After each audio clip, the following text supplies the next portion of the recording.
Oi, alunos, tudo bem? Hoje nós vamos continuar com o primeiro reinado, né?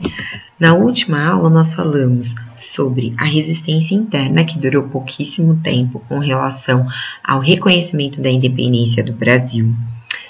Depois falamos sobre o reconhecimento internacional, então nós vimos que alguns países, algumas nações aqui da própria América, principalmente a América Latina, tiveram uma resistência muito grande, porque o Brasil foi o único que, após o processo de independência, não se formou enquanto república, permaneceu uma monarquia e, inclusive, virou um império. Falamos do start dos Estados Unidos nesse reconhecimento, porque ele queria ter uma maior... não controle, mas ter um mercado interno maior para ele negociar, interno que eu digo do continente americano. Vimos o reconhecimento de Portugal, os valores cobrados para esse reconhecimento, vimos como a Inglaterra vai aos poucos prendendo o Brasil nessa nova relação de dependência, porque ela faz a intermediação do reconhecimento de Portugal e empresta o dinheiro que Portugal pede. Então, a gente consegue visualizar que ela vai realmente vinculando a presença dela a tudo isso. E aí falamos dos projetos de Constituição de 1823, né, que é até a Constituição da Mandioca, porque as pessoas precisavam ter hectares ou quantidade de terra com plantação de mandioca para poder ser um candidato, né, para poder ser eleito à formação dessa Assembleia Constituinte, né. E aí nós vimos que essa Constituição de 1823, ela na verdade vai ser desfeita, essa Assembleia, porque ela começa a colocar, entre outras coisas, alguns limites ao poder do imperador, ao poder de Dom Pedro I. E ele não quer isso, logo ele acaba com essa Constituição e formula a Constituição de 1824, que ela é outorgada, ou seja, ela vai ser imposta. E dentre as inúmeras coisas que essa Constituição prevê, está o quarto poder, um poder chamado moderador, que ele vai vir acima dos três poderes que enfim, eles vinculam a ideia de manutenção de uma democracia, né? Mesmo aqui falando de império, que seria o poder legislativo, executivo e judiciário, né? Então há esse quarto poder. E a Confederação do Equador, que vai ser a primeira revolta, dentre muitas que vão passar a acontecer desde o final do primeiro reinado e ao longo do período regencial, que é o nosso próximo assunto na semana que vem. A Confederação do Equador, ela vai se dar por conta de imposições e autoritarismo de Dom Pedro I, do governo ali na região, né? Colocando governantes e pessoas que não sabiam da realidade ali do Nordeste e principalmente que seriam autoritárias tanto quanto o imperador. Bom, visto essa retomada do conteúdo da última aula, a gente vai falar hoje especificamente o que levou ao fim do primeiro reinado. Então, nós temos alguns pontos. O primeiro dele é a Guerra da Cisplatina. Então, é uma região do Rio da Prata, da província da Cisplatina, onde hoje é o atual Uruguai. Por que esse foi o primeiro ponto para levar ao fim do primeiro reinado? Bom, algumas coisas. Os motivos: Tratado de Badajoz, a invasão de Dom João VI e o movimento de libertação apoiado pelas Províncias Unidas do Rio da Prata. Meu Deus, o que é tudo isso? Primeiro de tudo, o Tratado de Badajoz. Então, o Tratado de Badajoz, a colônia de Sacramento, fundada por portugueses e colonizada por espanhóis, ela fica sobre domínio espanhol. Então, depois da gente ter o Tratado de Tordesilhas e tudo mais, a colonização, a chegada de espanhóis e portugueses aqui no continente americano, lá na frente a gente vai ter o Tratado de Badajoz, onde o Brasil já está com a carinha muito parecida com o que é hoje, mas Colônia de Sacramento, aqui no final, né, onde hoje é o atual Uruguai, que foi fundada por portugueses, acaba ficando sob domínio espanhol. Então, isso já gera uma insatisfação e já gera, enfim, né, um pezinho atrás aí dos portugueses, já que eles fundaram, apesar dos espanhóis terem colonizados, por que vai ficar com os espanhóis? Depois, a gente tem a invasão de Dom João VI. Então, Dom João VI vai lá e retoma aquele lugar, né? Que lugar é esse? É a colônia aqui de Sacramento, né? A região que a gente vai chamar de Cisplatina e que depois vai virar Uruguai, que é toda essa província aqui da Cisplatina. Então, Dom João VI, quando ele vem para o Brasil, né, quando a gente falou lá do processo de independência, então, quando Dom João VI vem para o Brasil, ele vai e retoma esse território. Então, ele fica com aquele tratado de Badajoz mesmo engasgado aqui. E aí há um terceiro processo que eu disse aqui, que é o movimento de libertação. O que acontece? Essa população que vivia ali na Cisplatina, né, ela não se identifica com o Brasil, ela não se identifica com a colônia, com a metrópole portuguesa e, no caso agora, com o Brasil, porque ela tem língua e cultura completamente diferente. Então, a própria população da Cisplatina, ela não quer pertencer ao Brasil. Ela quer esse processo de independência, vamos dizer assim. E aí, as Províncias Unidas do Rio da Prata, que hoje é a atual Argentina, ela vai apoiar a Cisplatina. Ela vai apoiar esse processo de independência da província da Cisplatina. Até porque, vamos pensar que todos os países aí independentes, eles possuem uma república. E eles possuem um desenvolvimento que requer, né, mercado consumidor e tudo mais. Mas mais do que isso, né, a Argentina apoia porque ela tem os seus interesses aí na província da Cisplatina. E aí quem entra na parada? A Inglaterra.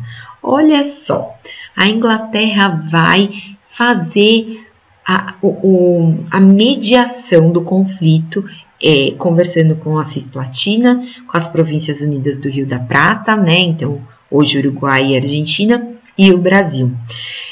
E no final das contas, vou voltar mais uma vez aqui, esse acordo mediado, a Inglaterra vai falar o seguinte: essa região nem é da Argentina, nem é do Brasil.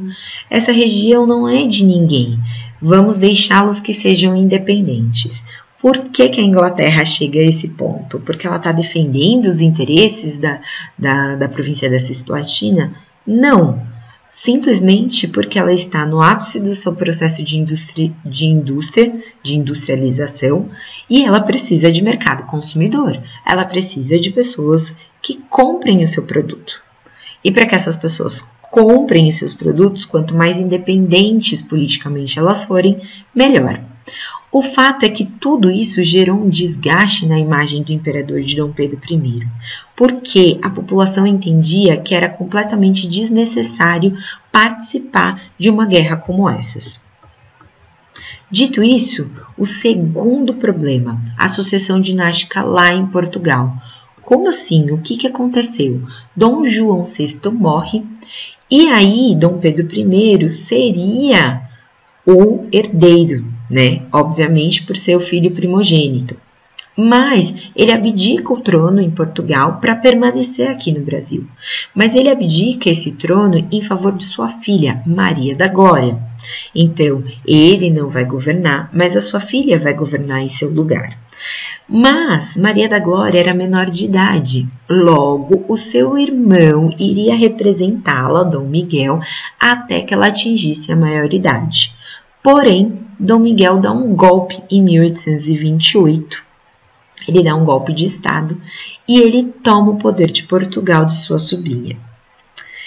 Alguns políticos liberais não querem que Dom Pedro seja imperador de dois reinos, né? Porque eles temem que, se isso acontecer, Portugal volte a anexar o Brasil como uma colônia.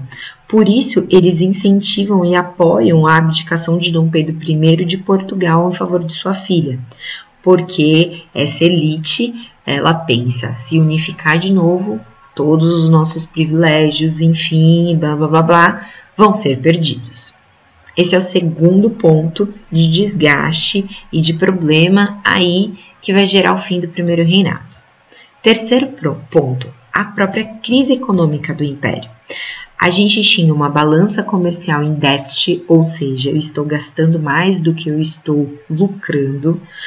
Isso porque as facilidades de importação desde a independência, elas são muito maiores do que a compra do produto interno. Gente, isso é uma questão que existe até hoje. O nosso mercado hoje atual está sem matéria-prima de diversas áreas. E eu já falei isso aqui em outras aulas. Ele está com déficit de matéria-prima em diversas áreas porque quando a Europa, a Ásia pararam nesse processo da pandemia antes da América, elas precisaram dessa matéria-prima. E o Brasil fez o quê? Vendeu e exportou muito, muito, muito. Agora o nosso mercado interno precisa e nós não temos para abastecer. Então nós estamos cobrando, nós não, né? Enfim, essas indústrias, essas empresas estão cobrando quanto querem e o que querem, porque não há outra oferta de matéria-prima. E isso não é atual, isso vem desde o primeiro reinado. Depois, a dívida externa. Gente, eu paguei para reconhecer, eu paguei para entrar num conflito que eu perdi, que foi a província da Cisplatina, a Guerra da Cisplatina. Então, e todo esse reconhecimento, esse conflito, eu peguei dinheiro emprestado da Inglaterra. Olha como a Inglaterra viu uma oportunidade de de crescer e lucrar. Ela emprestou dinheiro para o mesmo conflito que ela fez a intermediação e não permitiu a vitória de ninguém, vamos dizer assim. E por fim, em 1829, eu tenho a falência do Banco do Brasil e o aumento enorme do custo de vida. Então eu tenho uma guerra que a população ficou insatisfeita, eu tenho um cenário de golpe lá em Portugal, que seria meu ou dos meus filhos por direito, e eu tenho uma crise econômica significativa no Império. 4.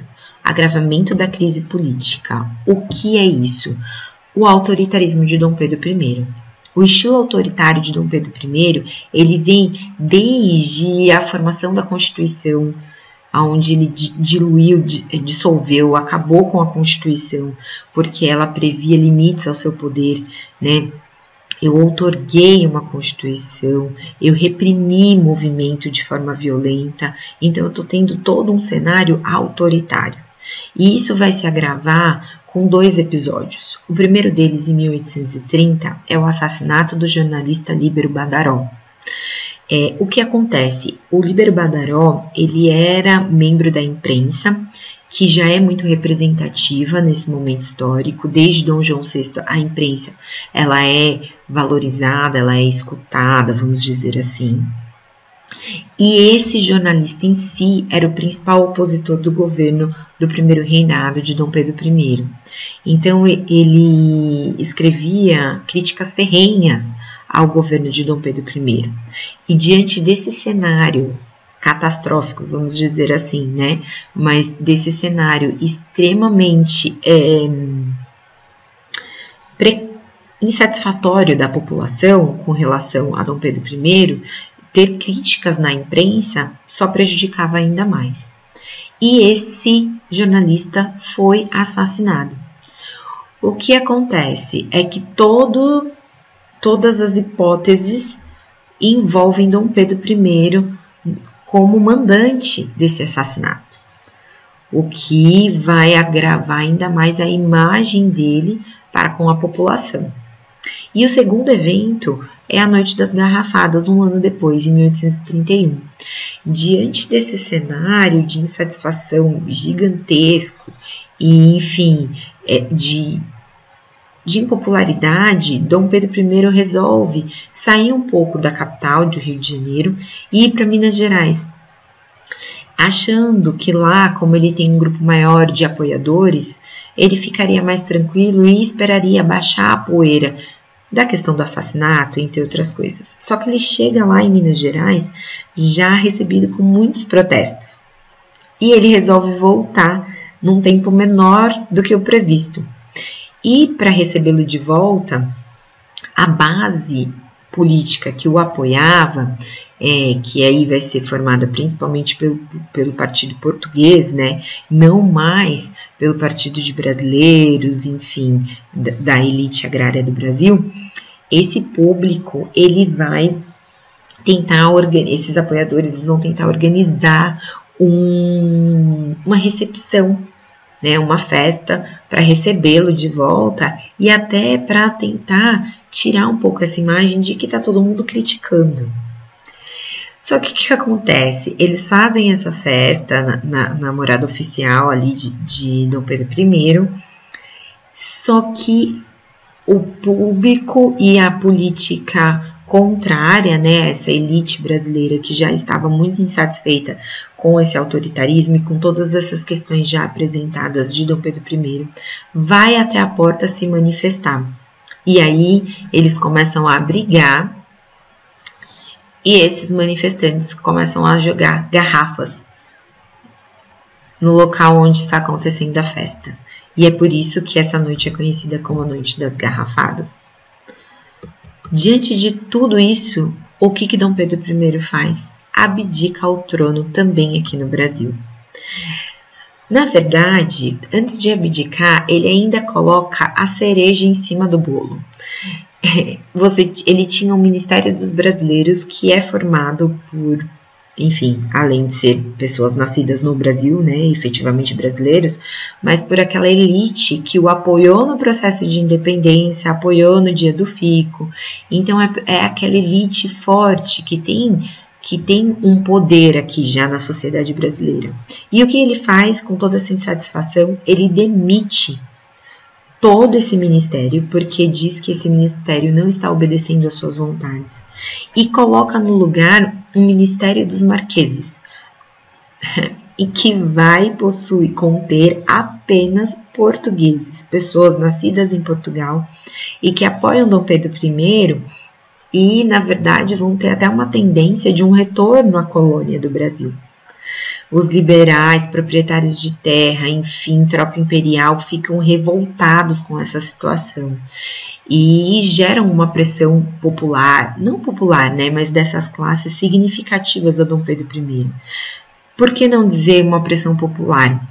Porque se fosse só pressão popular, não teria feito tanto efeito, né? Infelizmente, a população ela é muito mais utilizada como massa de manobra para ter contingente do que para se ouvir a necessidade dela.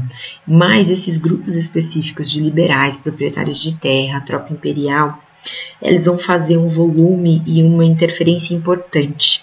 E é com isso tudo que em 7 de 4 de 1831, Dom Pedro I abdica ao trono em favor de seu filho, que é o Pedro de Alcântara, na época com 4, 5 anos de idade. Ele alega que ele precisa voltar para Portugal para retomar o trono que seu filho tomou, que seu irmão tomou, Dom Miguel, de sua filha Maria da Glória. Na verdade, a gente sabe que isso é um problema efetivamente, mas que dentro do contexto vai ser apenas uma desculpa para que ele saia da situação tenebrosa que está aqui no fim do primeiro reinado. Dom Pedro II não tem idade para assumir um trono, ser rei, e é aí que a gente vai entrar no período que nós conhecemos como período regencial, que é o assunto das próximas aulas. Logo, o que nós vimos na aula de hoje? Nós falamos dos pontos que levaram à abdicação de Dom Pedro I e acabaram com o primeiro reinado, sendo eles a guerra desnecessária da Cisplatina, a tentativa frustrada e irrelevante de manter esse território anexado ao Brasil, mesmo ele não sendo fundamental economicamente e não tendo mais nenhum vínculo cultural com o Brasil. Então, um dinheiro gasto desnecessariamente para uma derrota no final das contas. A sucessão dinástica em Portugal, então a morte de Dom João VI, a abdicação de Dom Pedro I do trono em favor de sua filha Maria da Glória e a necessidade do seu irmão Dom Miguel permanecer no poder até que ela atingisse uma idade cabível para assumir. E o golpe que Dom Miguel dá lá. A crise econômica, então, a balança comercial extremamente negativa, a falência do Banco do Brasil, os gastos desnecessários com o reconhecimento da independência, com guerra da Cisplatina, entre outras coisas. O agravamento da crise política devido a ações autoritárias de Dom Pedro I, né? O assassinato do Líbero Badaró, a Noite das Garrafadas, todo esse cenário de insatisfação e a continuidade desse regime autoritário. Então, não está me obedecendo, eu vou demitir todo mundo que está lá. Então, toda essa crise política envolvendo a imagem de Dom Pedro I. Tudo isso, em conjunto, leva à abdicação de Dom Pedro I. A justificativa dele é que ele precisa retomar o poder a favor de sua filha Maria da Glória. Mas a realidade é que era um cenário completamente não saudável e não possibilitava o domínio e o controle de Dom Pedro I. Dito isso, vamos finalizar a aula resolvendo uma questão do Enem. Enem 2012, uma questão lá de 2012, que fala sobre este assunto. Após o retorno de uma viagem a Minas Gerais, onde Pedro I fora recebido com grande frieza, seus partidários prepararam uma série de manifestações a favor do imperador do Rio de Janeiro, armando fogueiras e luminárias na cidade. Contudo, na noite de 11 de março, tiveram início os conflitos que ficaram conhecidos como a Noite das Garrafadas, durante os quais os brasileiros apagavam as fogueiras portuguesas e atacavam as casas iluminadas, sendo respondidos com cacos de garrafas jogadas das janelas. Então, aqui dá para perceber que é realmente um conflito, né? O brasileiro vai tacar uma coisa e os portugueses vão tacar outra. É engraçado essa distinção e eu acho que ele coloca aqui em aspas também, porque há portugueses que já têm uma descendência muito brasileira, né? Mas se colocam enquanto portugueses por terem nascido lá ou pelo seu pai ter nascido lá, enfim. Os anos finais, continuando a questão, os anos finais do primeiro reinado, de 1822 a 1831, se caracterizaram pelo aumento da tensão política. Nesse sentido, a análise dos episódios descritos em Minas Gerais e no Rio de Janeiro revela estímulo ao racismo? Não tratamos de racismo, apesar de já existir, né? Na verdade, ainda existe uma cultura bem escravocrata, nós não temos ainda abdicação, então você não tem o racismo como centro dessa questão. Apoio ao xenofobismo, então a aversão ao estrangeiro. Não, a gente ainda não tem um processo de imigrantes nesse momento histórico, então na verdade nem tem tanto estrangeiro aqui. Né? Se a gente falar português aqui, ele não é nenhum estrangeiro, ele faz parte desse processo. Né? Críticas ao federalismo. Lembram-se, nós não nos tornamos uma república federalista ou federativa, nós nos tornamos um império, então não tem como criticar o federalismo. Na verdade, nesse momento histórico, muitos estão lutando favorável ao federalismo, que é dar mais autonomia às províncias. D. Repúdio ao republicanismo. Não éramos uma república, éramos um império no primeiro reinado. Logo, a única questão possível, questionamentos ao autoritarismo. Então, é importante lembrar duas coisas quando falamos de Enem. E eu vou deixar o final desse vídeo, essa parte da correção, disponível no canal exclusivo de Enem, né? Tanto aqui no YouTube como lá na nossa equipe do Teams. É importante falar duas coisas com relação a essa questão. Saber identificar o que é errado numa questão, muitas vezes, auxilia mais do que saber o que está correto. Então, é importante saber conceitos como racismo, xenofobismo, federalismo, republicano, república, e saber contextualizar. Eu não preciso decorar a data que aconteceu o primeiro reinado, mas eu preciso saber que naquele contexto de primeiro reinado não era uma república, era um império. Existia o racismo? Sempre existiu, mas eu ainda estava na escravidão, então eu não tinha a imagem, eu tinha a imagem de que o negro era inferior, e isso é um racismo, mas eu não tinha o conceito de racismo, né? A ideia da população racista. E principalmente não existia aqui o foco nesta questão. O racismo existia, mas o foco não era esse, né? Então é importante eu ter uma leitura boa, ter um estudo, enfim, ser um leitor assíduo, porque isso me possibilita um leque de vocabulário que eu vou compreender. E segundo, eu saber contextualizar as coisas. Então, contextualizar, saber se isso está acontecendo naquele período ou não, é muito mais importante do que decorar a data. A segunda questão é: acabamos de ter uma aula de primeiro reinado.